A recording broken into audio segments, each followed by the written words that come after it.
シンガポールで過ごした後はシンガポールの2つのパワースポットに初詣。私が初詣で願ったこととは、さらに開運のワンポイントアドバイスもお伝えしています。さらに街の散策や美味しい食事も楽しみました。日本のお店もたくさんありました。シンガポールの新年の街の様子をぜひ一緒にお楽しみください。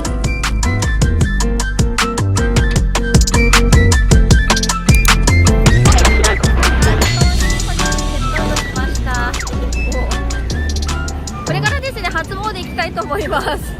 元旦はカールトンシティホテルに泊まったのですが、すいません、動画が消えてしまいました。ちょっとね、シンガポールは高いので、なんか今曇ってますけど、ちょうどいいかも。暑くないし寒くないしって感じです。なんかね、一応この近くにチャイナタウンがあって、そこにシンガポールナンバーワンのパワースポットがあるということでね、前私行ったと思うんだけど、もう一回行きたいと思いますね。せっかくなんで。混んでるかな、1月2日ですからね。餃子のお店がちょっと気になるな。食べたい、お腹空いたな。もう1時なんですよ。 Wi-Fi がほらさ、全館ホテルがダメになっちゃったからさ、もうロビーで今1時間半ぐらいやってたんですよ。ちょっとすっごい混んでる。超美味しそう。食べよう。なんかね、ホテルの朝食以外にもなんか部屋のさ、ルームサービスでも朝食あったんですけど、16とか17ぐらいで、でもここいいかもしれない。セットでほら15ぐらいです。1600円はいくと思いますけどね。ちょっと人気なんで、この前も並んでたんで、ちょっと入ってみましょう。勝手に取ってつうか、すでにね、ミスカのゆずポンです。私本当に元旦から日本得しすぎますね。こんな感じでね、セットなんですけど、いくつか選びますね。まず最初にご飯とお味噌汁です。私ご飯ラージにしました。超お腹空いてる。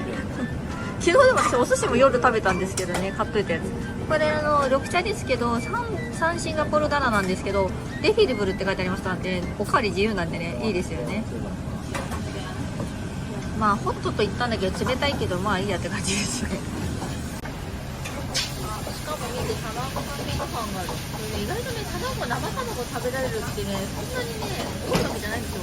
国によっては生卵悪い人は1だったと思うんだけどな、これ平気なんだですね。いろんな調味料とね、あとお漬物みたいのがありましたね。取りました。いただきます。いただきます。揃いました。意外とめっちゃ豪華じゃない？すごい。しかも超美味しそう。今お漬物いただいたんだけど、日本と全く変わらない味。つか日本から仕入れてるのかもね。美味しそうです。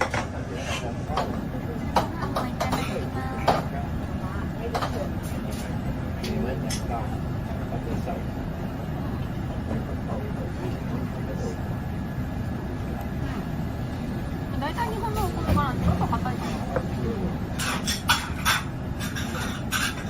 味付けも結構いいですよ。若干濃いけど、ほぼ日本と変わらない。美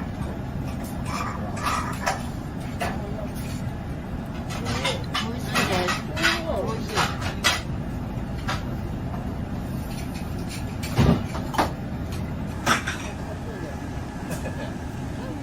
結構美味しいよ。美味しそう。美味しいね。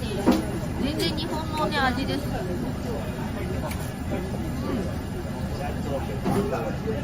这样子吧，高腰裤，不用知道我啊。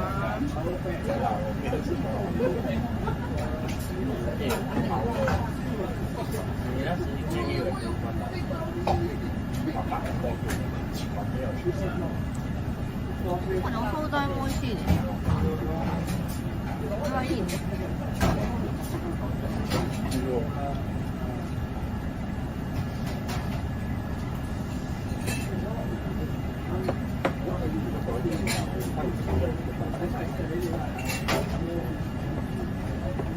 完食です。ごちそうさまでした。美味しかったです。満足。餃子王さん。いや、餃子王さんで美味しかったです。本当に日本の味でしたよ。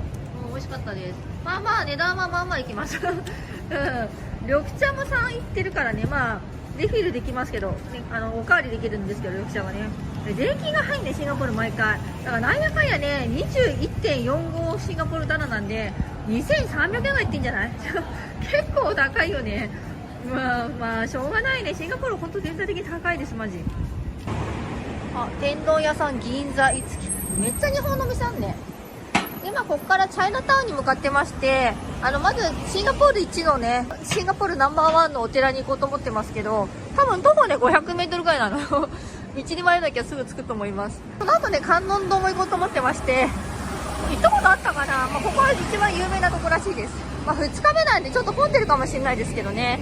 私日本でも初詣はねいつも日にちずらしてますんで、中旬ぐらいに行くので、でもちょっとねシンガポールそんな何回も来ないと思うのでね、あと1回来るかもってくらいなんで、ちょっと行っときたいなと思います。いや私前から日焼け止め塗ってないけど、結構ねシンガポールとジョホールバルはやっぱ日差し強いかもな。本当は塗っといた方がいいだろうけどね。もうこの1年以上一度もほぼ全然日焼け止め塗らずに過ごしててもうめんどくさいんだよね、毎日暑いからもうでもねちょっとねシンガポールとジョホールバルは確かに日差しがちょっと強い気がしますね。なんかタイとかも強いんだけど、それとちょっと違う感じで、ちょっと本当は塗った方がいいだろうなって感じがします。いやなんかね向こうにめちゃくちゃね炭火焼肉とかね大阪焼肉バッテンヨカとなんか日本の店がめっちゃ並んでんだけど、あと韓国の店も結構ありますね。本当にお店がたくさんあるからね、ちょっと日陰を歩いていきましょう。チャイナタウンは昔行ったと思うんだよな。チャイナタウンはどこでもありますからねぶっちゃけやっぱあれかな、ちょっとジョホールバルとシンガポールは紫外線が強いのかもね。だって9倍って書いてあったから日本のなんかね暑いとかだけじゃなくてなんかね強そうなのよ。ちょっとこれ本当はね日焼け止め塗った方がいいよねきっとね。もうなんかあそこに寺院があるけどあれかなちょっと適当に歩いただけです。近いはずなんだけどね。餃子の店からまっすぐはただただ歩いたんですけど、これかな。濃いよね私行ったことあるもん。濃い気がする。やっぱりこれだ。超近かったね。ただただ歩いただけだった。すごい近い。で前にねシンガポール2017年に来たんですけど、その時2回目ですねシンガポール大学の時も行ってますけど、その時25年以上前じゃない。その時はそんな発展してなかったですよ。田舎な国だったんですけど、そういきなり発展しましたねここそうねマックスウェルの近くか。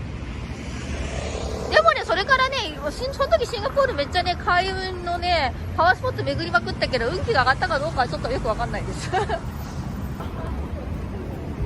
ちなみになんですけどね、なんか今日の初夢見ました。で私がスキーをね滑ってねスキーが上達して目標達成しそうな夢だったんですけど、夢占いで調べたらスキーはねとても開運らしいです。順調に物事が運ぶってことでした。夢占い私中学生の時からやってまして、結構ね現実と違うんですよ。例えば殺人がいい意味だったら夢の中ではね結構違うんで、皆さん気になったら今ネットで調べられますんで見てみてください。で去年のね私1月2日やばくてね、ちょっと私スピリチュアル系だからちょっと神様とか守護霊様の相談で2024年中に死ぬようなこと言われたんだよねだから私今年2025年迎えられないかもと思ったけど、なんとか迎えられましたね。で何度聞いてもねあなた次第だよとか言われてて、死ぬのとか思いながらどっちでもいいやと思ってたんですけど、あんまり私はスピリチュアル系なんで世が分かってるから死んでも別に大したことないというか、そんな困ることはないです。ちょっとねその話がそれましたけど、ちょっと行きましょう死んだり死んだり別に生まれ変わりますし、またね世の方がまあいいですよこの世は修行なんで本当に。でもねせっかくなんでこの地球上を味わい尽くしてから行きたいと思いますからね。あと役目を果たしてからね、そこら辺も神様次第で私が決めることじゃないんで、寿命とかも。これがトゥースレトリックってとこですね。G さんですけど、すごいたくさんお店が出てますね。ちょっとお参りの仕方も一応調べたんですけどね、どうだろう。ちなみに今日私は白いワンピですけど、神様はね白がいいですよ。だから巫女さんが白着てるわけですからね。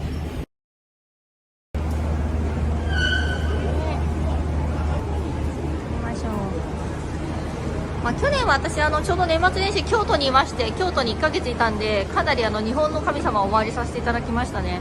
ただ京都はめちゃくちゃ寒いんで冬は今はノースリーブで OK でございます。まあ寺院がね中国の寺院ですけど、ちょっと今止められてね、ノースリーブダメって言われて、私よかった、シンガポール寒いからカーディガン持ち歩いてるんですよ。皆さん長袖でお願いしますね。すごいみんなお参りしてます。あ、でも普通2日目だからか少しそんな混んでないですね。ちょっといまいちなんかネットで調べたけどいまいちお参りの仕方が分かんない。書いてあるかな。ちょっと中を拝見させていただきましょう。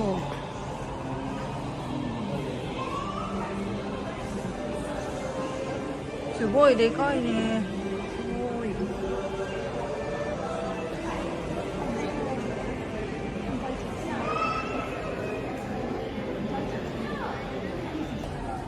なんかね、ここ入り口のとこです。後ろから来ちゃいましたね。ここにね、これがありますので、これ1本、これはタダでもらえるんだね。これをちょっと火をいただきましょう。ちょっと周りの仕方が合ってるかわかんないですけどね、してきました。今度もう一個言えばよかったな。もう一個言えばよかった。中国が日本を占領しないようにって言えばよかった言い忘れましたね。5階のルーフトップに来ました。さっき4階いたんですけど、4階はね一切撮影 NG でね、あともう靴も脱いでね中に入る形です。ちょっとそこで瞑想のね場所とかもありましてね、ちょっと座ってましたけども、まあ、そこで私が行ったのはね、まあ、これ中国のお寺だったんですけど、とにかくね中国の神様にお願いしたいのは、日本や世界を侵略したり危害を与えるのをやめてくれってことですね。中国の神様は責任を持って中国を食い止めてくれっていうのが私の願いですね。本当今日本にもね人工地震とか人工台風とか豪雨とかで攻撃してますし、まあ、台湾とかね香港もそうだし、あとフィリピンの方にもね結構海ね侵略してるみたいですね。結構まあ中国はやっぱりアメリカが証拠掴んでますけど、何を食い止めるかそのためにはお願いしたいのは責任を持って中国を食い止めてくれってことですね。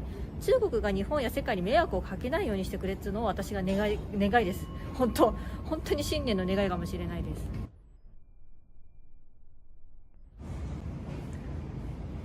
あとここ前も入りましたね。ここね回すやつだね。日本にもありますねこういうのね。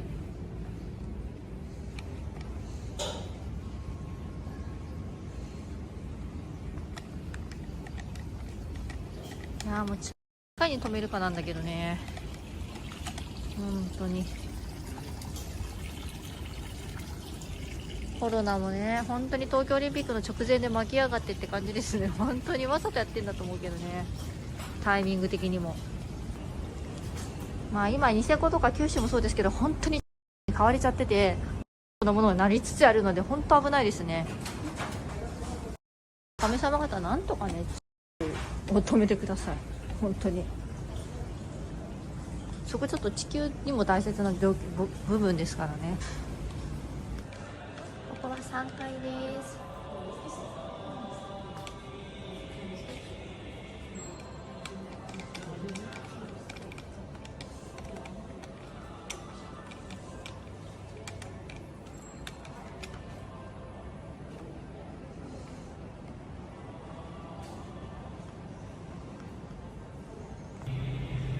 2階です。ここは全部でルーフトップ入れたら5階までってことですね。4階までとあとルーフトップっていう感じです。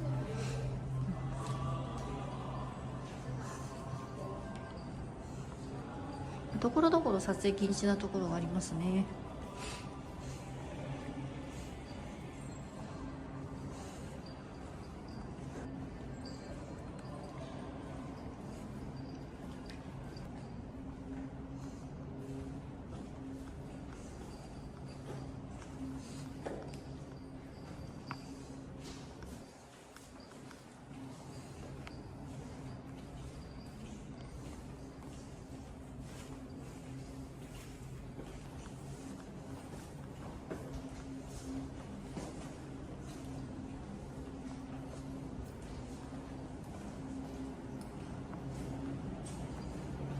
ここが M 階ですね。すごい。この神様方、こんにちは、ニーハオ。どうか食い止めてください。日本に迷惑をかけないように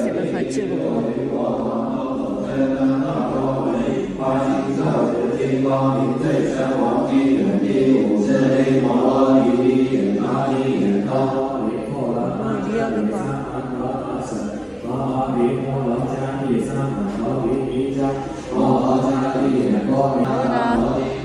アリティがすごいですね。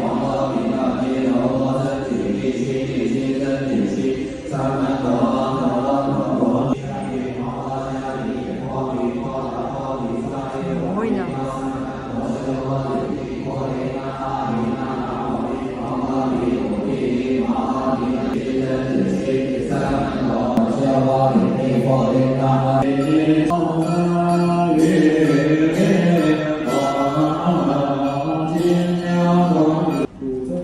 日本のご祈祷みたいなもんですね、多分ね。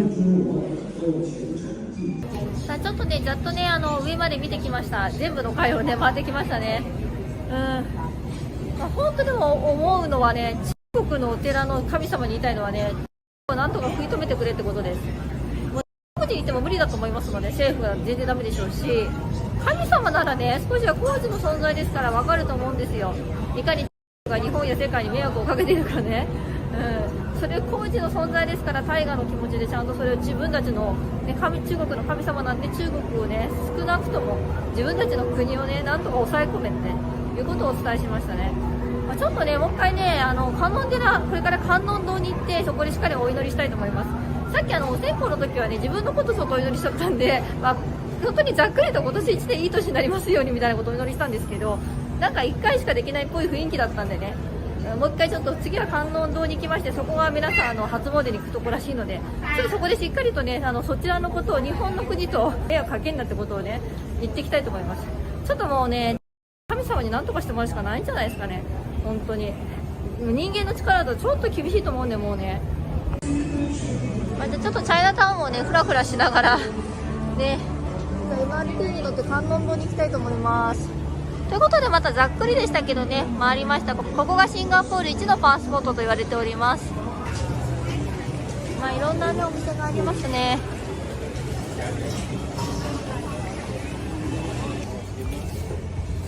新年だからか、あとチャイニーズニューイヤー用か、あといろいろドリアンとかも売ってるかな。ドリアン私は全然苦手ですけど、好きな人は好きみたいね。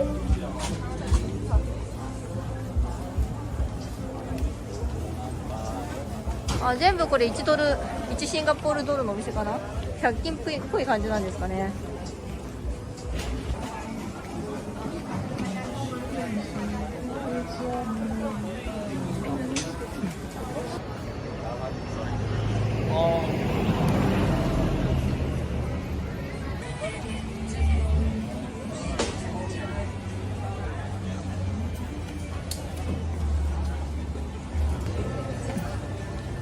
でも結局シンガポールもさ、風水で発展はしてますからね、あながちやっぱりそういうのはね、必要というか。昔私こういうのね、名前やってもらいましたね、私の名前も。じゃあとりあえず MRT に行きたいと思います。でもここら辺全部歩いてなんかクラッキーとかもいろいろ行けそうだね。そこまで離れてないんじゃないかと思います。いやでも暑いです。程よい暑さ。ちょい暑31度ぐらいじゃない？そこ行ってそうな気がするけど、30度ぐらいかな。もうチャイナタウンの MRT に着きましたね。ここからブギスってところに行って、そこからはね、もう駅の目の前に、結構駅から徒歩5分ぐらいのところにね、観音堂があるそうです。結構ここら辺もショッピングがたくさんありますね。大体どこでもユニクロとね、無印はあるんですけどね。ちょっと今両替屋さんで聞きました。私は誰でも聞くというね、このブギスストリートまっすぐ行くみたいですね。ちょっとブギスストリートね行ってね、途中で左らしいです。私本当にね、子供の時から全く人見知りしないんで、もうそこらの人に聞くっていうのがいつもの習慣ですね。もう海外でもどこだろうが、言語が通じなくても別にアプリがありますから、もう全然 OK です。なんかこれもちょっと美味しそう。なんか日本のたい焼きっぽいアイスクリームが入ってんだ。なんかちょっとこのストリートも面白そうだね。意外と寄り道してたらすごい時間かかりそう。今日はね、植物園行けたら行こうと思ったけど、とても無理だと思うんで、まあ、2つのね、初詣ができればいいかなと思います。あともう1回ぐらいね、日帰りでまたシンガポール来りゃいいなと思ってますので、やっぱり荷物持ってくるのがすごい大変なんで、やっぱり荷物はね、ジョホールバルに置いてたら日帰りでサクッとくるのが一番楽ですね。本当に荷物を持ってくるのがね、ちょっと大変です。バスとか全然、KTM でも、なかなかエスカレーターしかないんで、もう全然運べないですね。でもそれでね、この前の KTM、ジョホールバルからのシンガポールの KTM でエスカレーターしかなくて運べなかったから、ね、夫婦の方が助けてくださってね、その奥さんが台湾の方で、今ね、インスタでやり取りしてましてね、日本語も話せる方でね、まあ、そんな出会いもありますからね、結構面白いですよね。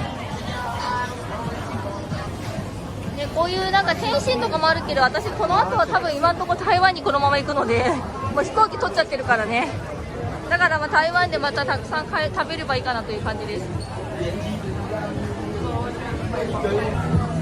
まあシンガポールって言っても結局オリジナルの国民ってわけじゃないからさ、いろんな移民がね入ってますから、いろんな結局文化がね、あんまりマレーシアのとこと変わんないんだよね。さあ今ここね、さっきのストリート抜けまして、ここ左って言ってましたね。店舗、あ、おでん屋さんだ。なんかね、抹茶はめちゃくちゃたくさん磨きます。たい焼きアイスクリームね、私他の国でも見たのよ。これどこだっけ、プーケットで見たんだ。たい焼きアイスクリームね、かなりうまいアイデアだと思うんで、日本も真似した方がいいですが、日本はやった方がいいと思います。結構海外の方のアイデアも面白いよね。コーンの代わりにたい焼きを使うってやり方なんですけど、なるほどねと思いました。プーケットでもやってたな、確か。なんか地元の方たちっぽいとこです。そうだ、抜けてからもう一個向こう来てたな。ここら辺がすごいね、地元の食堂って感じのが並んでます。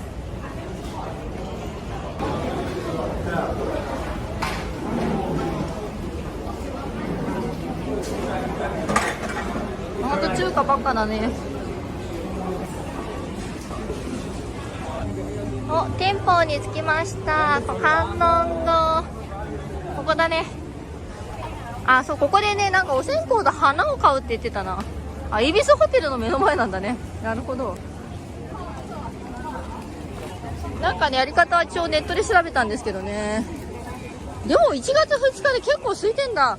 多分昨日の元旦はね、混んでたと思うんですけど、そこまで混んでないよね。日本だとすごい行列じゃん、だって。さあ、路面店でね、お花とお線香を買いました。これ2つ合わせて8シンガポールダラーです。まあ900円ぐらいだね。さあ、ということで行きましょう。ちょっとね、やり方はネットで一応調べてみました。おみくじもあるそうですね。なんかね、最初にね、門に向かってやって、その後こっちでやるみたいです。ちょっと皆さんの見ながらやりましょう。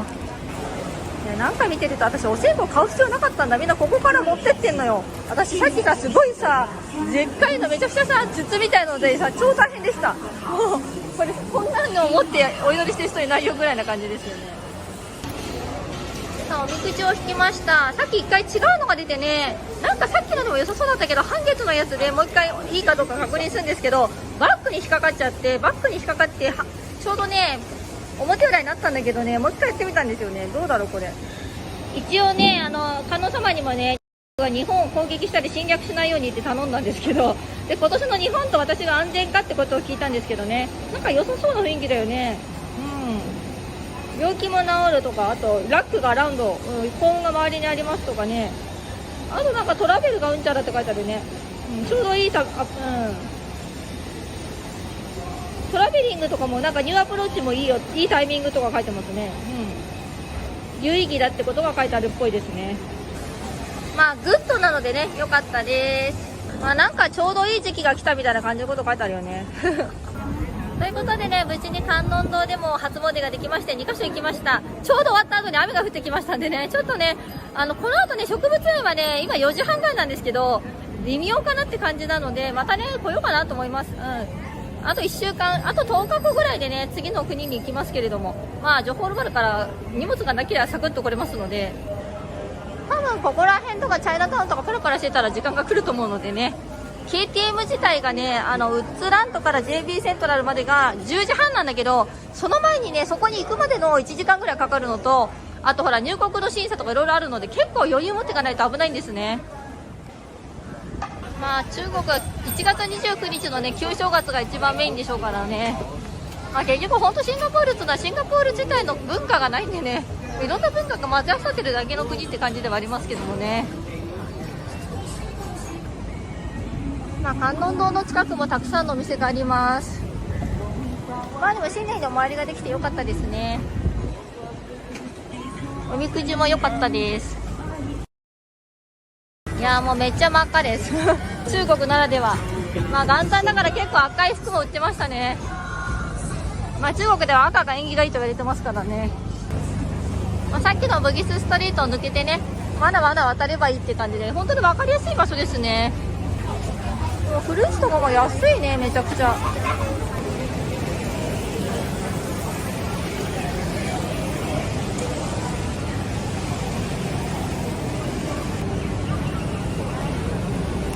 ブギスジャンクション。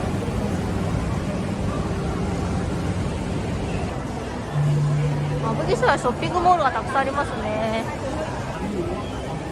いや、ここなんかね、ちょっと美味しそうなお店です。すごいなんかジェラートのお店かな。あ、なんか良さそうじゃない？ちょっと買おうかな。はい。何がいいかな。北海道バニラありますけど、なんかプレミアムロースティッド、あ、ピスタチオ美味しいんだよね。コリアンストロベリーとかもあんだ。面白いね。でもすごい体に良さそうだよ。レススイートとか書いてあるし、ノンプレス、なんか、まあ、添加物ないよって書いてますね。ちょっとね、プレミアムだと1ドル多かったね。あとコーンにしたから1ドル多くなって 7.5 です。だからまあ800円がちょっと高いけどね、プレミアム以外でもね、結構美味しそうなね、やつありましたね。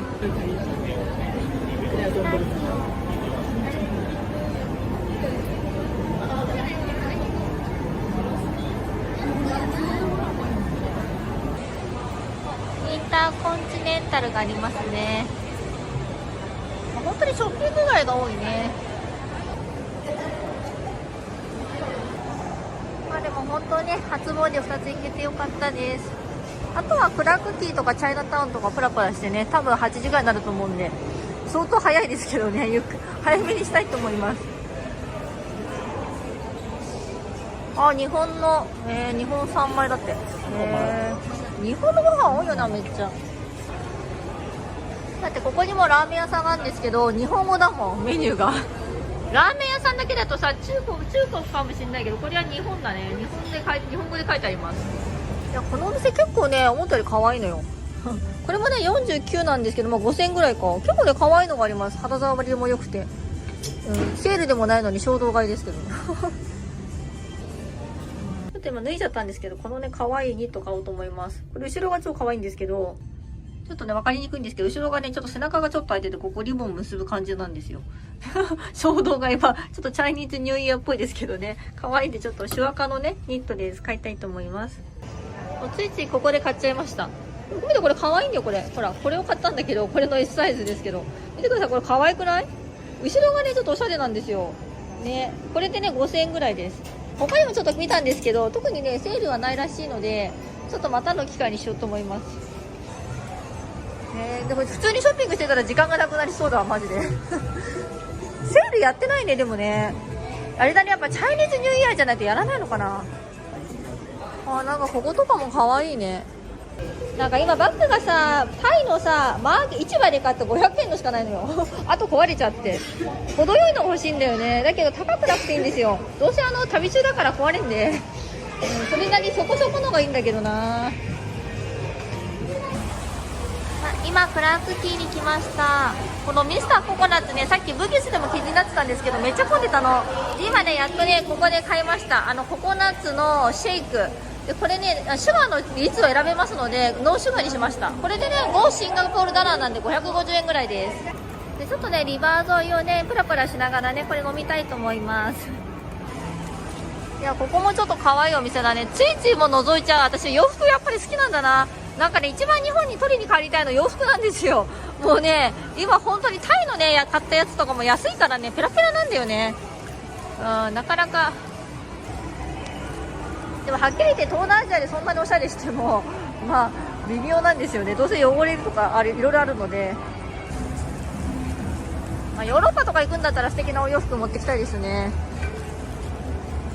あと洗濯がなかなかね、水がきれいじゃないと洗濯がうまくいかないっていうのがあるんで、ちょっとまだ夜じゃないんで雰囲気がねあれですけど、まあ、クラークキーをちょっとプラプラしてチャイナタウンをプラプラしつつホテルに戻るって感じですね。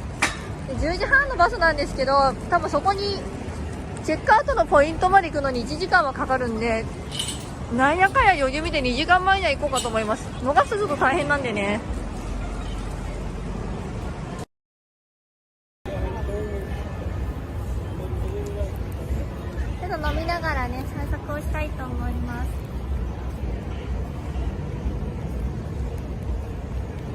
美味しいです。あれ結構な怖さだね。あれこの前下から見てましたけど、相当くるくる回転してます。さあまだまだ全然ね暗くならないですね。今6時45分ぐらいです。まあ、あれがオートブリッジってやつみたいですね。このなんか川の周りはみんななんかランニングしたりとかウォーキングしたり、あとなんか向こうにねブランコがあったりするから、ブランコでイライラしてる人たちもいますね。まあチャイナコンストラクションって書いてあるけど、本当にねチャイナだらけです。本当にチャイナだらけ。リバーサイドポイン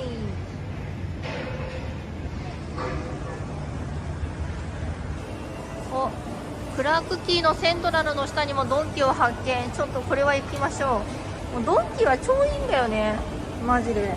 マジドンキ最高ですよ。お、ドンキで富田精米っていうおにぎりも売ってますね。結構美味しそうだね。ちょっとこれドンキでさおせち売ってたら最高だけど、さすがにないから、もう1月2日だしね。あ、芋けんぴもあります。やったね。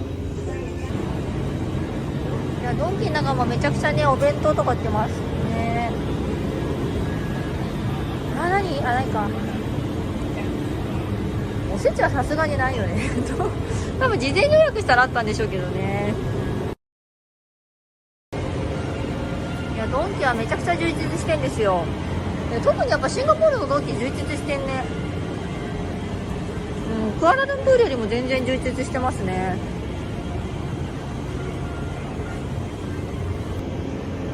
いや栗きんとんが売ってたら超最高なんだけど、さすがにないかな。さすがにないかな。昆布とかいろいろ売ってんですよね。そこに行ってる私なんで、ね、お寿司も売ってますね。高島屋の中島水産よりもちょっと安めかもしれんね。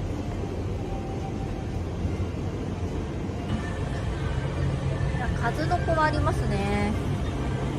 私は栗きんとんが大好物なんですけど、ないね。お味噌もいろんな種類がありますね。納豆です。納豆はねクアラルンプールの伊勢丹のが種類がすごい、 KLCC のがね。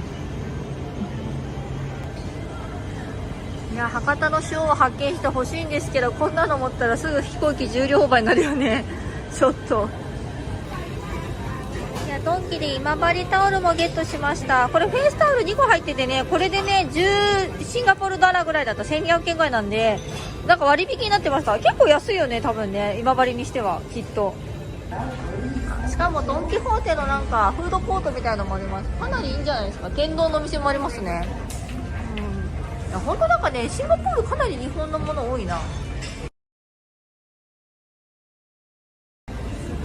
まあうなぎもありますね。すごいね。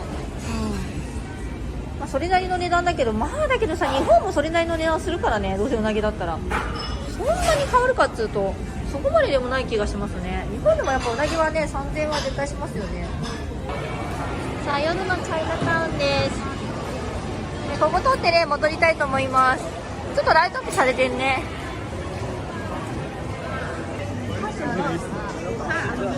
ホテルの最寄り駅は違うんですけど、まあ、チャイナタウンから歩いてきますのでね、ちょっと歩きながら行きたいと思います。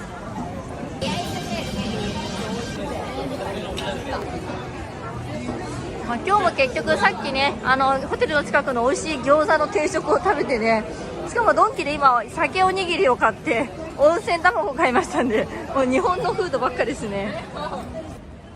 このチャイナタウンの真横にこれインドのお寺が出てくるという面白さですね。さっきのトゥースねなんとかっていうところもこの近くなんですけどいきなりチャイナタウンにインドのお寺があります。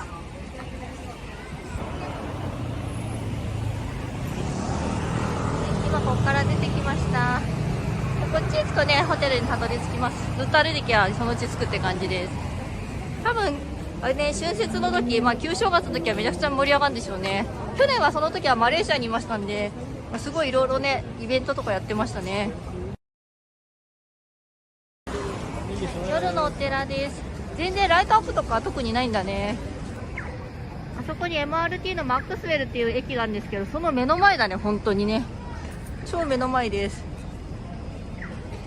特に真っ暗だね。あ、これもねマックスウェルっていう駅だね。本当に駅のすぐ隣ですね。どの出口からでも結構行けそうです。あそこも同じですけどね、ここは餃子は超並んで、さすが。いや本当にね日本のねレストランがめちゃくちゃある。つうかね本当に半分ぐらい日本のレストランがって思うぐらいたくさんありますね。一番あるかな、東南アジアの中で日本のレストランめっちゃあるのよ。でさっきのカールトンシティホテルですけど、こっからひたすらまっすぐ行けばチャイナタウンに着く。でさっきのパワースポットに着くって感じですね。続きもぜひお楽しみに。世界視野、世界中の日本人をつなげる世界最強日本人コミュニティ。海外移住や海外旅行、英会話や留学、ワーキングホリデー、ノマドにもおすすめ。日本脱出コミュニティ。Please join us!